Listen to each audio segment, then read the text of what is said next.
Alright, so this is going to be the second part, kind of the second part of the video I did last week. I did the surface embellishment with wood burning. This is going to be the same pattern that Patrick Spielman in the book had another technique. He carved on it. I don't think that's what he called it, but he still marked these lines and then cut in against them to give a little relief there. So the part crossing over the top would be standing proud of the lower part.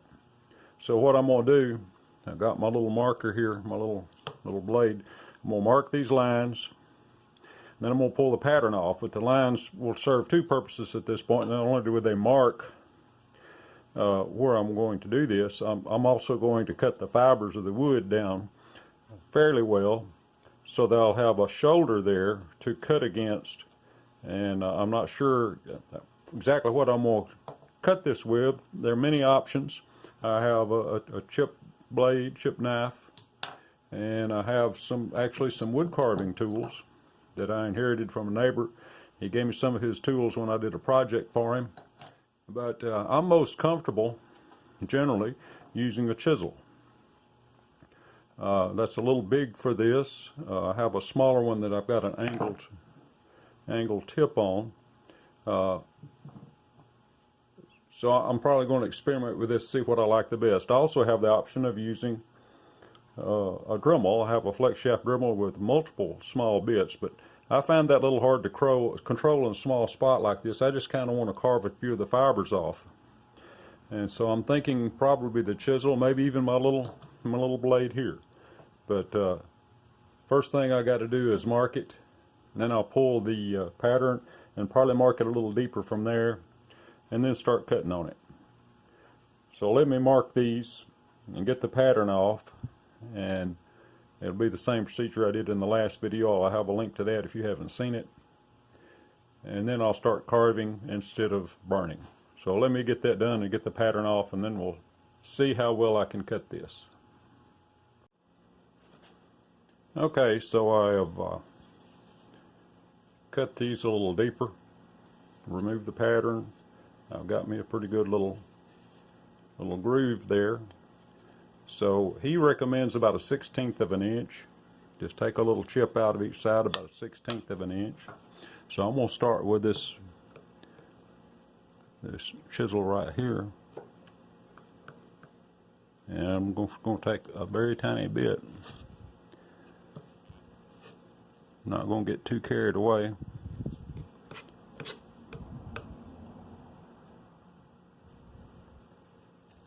I always come back and do some more. But that was what I was looking for, being able to peel that off where I cut it, which is a normal woodworking procedure, working on joinery and what have you. Built myself a little shoulder there to work against.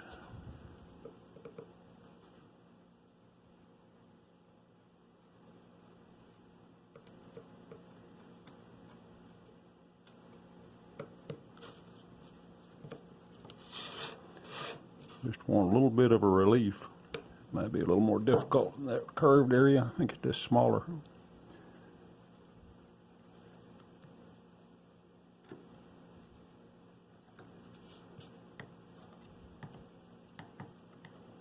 Might have to clean those out a little bit.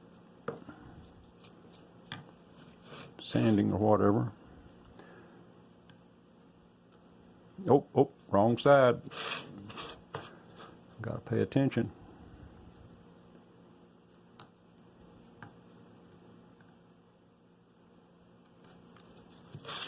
Got that one a little deep. And one of the problems is you're going in different directions on the grain. Kind of have to feel to see how it's going to cut as you go.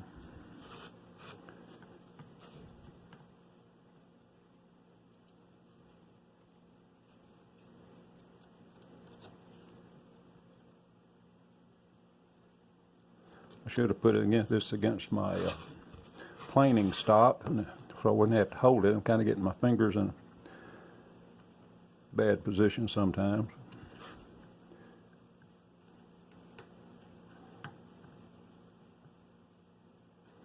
I didn't cut this all the way out. I wanted more material to handle it with as I'm working. Hold it down and control it a little better.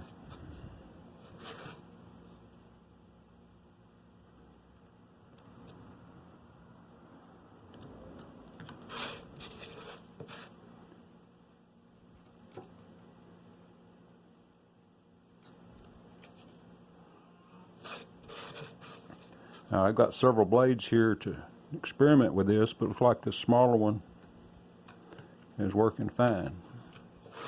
This is just a little cheap chisel that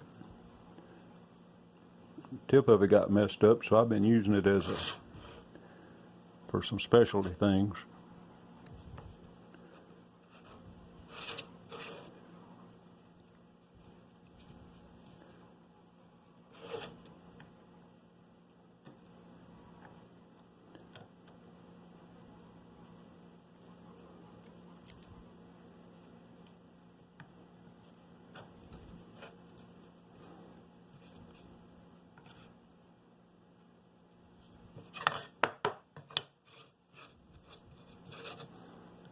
This is going to be delicate right here.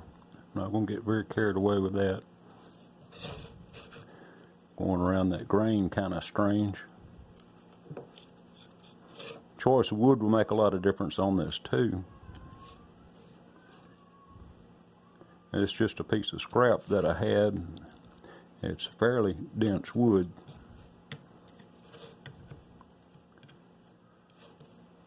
Now I may have to get my magnifier on, take a look at these and see where I need to clean it up, because it's not really hard to see, or not easy to see exactly what I need to do. I do need to clean some of that up. Let me get my magnifying visor on and take a look at those so I can see where I really need to get down in there and clean it out. Well, I believe I've butchered it about as much as I can. I don't know if you can see that, how well it shows up on camera. It's kind of rough right in here. I had some places too that that's chipped off, because in a circular pattern like this, you're always going to have the grain in the wrong direction somewhere, multiple places, and it's very easy to chip into your good wood. And I started on the wrong side on that one to begin with. But I'm not crazy about it, but I'm not unhappy with it either. For a first try, I think it worked pretty well. I did switch some tools. I went to this little tool right here. It's not near as sharp with the chisel as the chisel. I never could get it that sharp. I tried. But it's sharp enough that it worked this wood pretty well, and I was able to clean and smooth that out a little bit down in those grooves and get the base of it cleaned up. I went a little deeper with it, a little farther out, tried to get a little more detail on it. And of course the color of the wood and all, I think the wood you use will have a great effect on how it looks when you get through. Still needs some cleaning up and sanding. You see the little chip came off right there. I think I had one up here somewhere too. But I'm not unhappy with it. Again, like I say, I'm not crazy about it, but it's a good first start, I think. And learn with the choice of material and pattern. I think all of that would make a difference on how well it turns out. So anyway, I hope you like that. Maybe you learned something, like maybe not how to do it. Anyway, I like trying new things, and this is definitely new to me. I've never done any. I've done some chiseling and, normal woodworking chiseling, but never any carving per se. But this is kind of the same thing. So if you like that, hit the like button. And if you have any suggestions on how to do it better, please say so in the comments. I'm open to learn what kind of tools might be better, what technique might be better. So thanks for watching, and I hope to see you in the next video.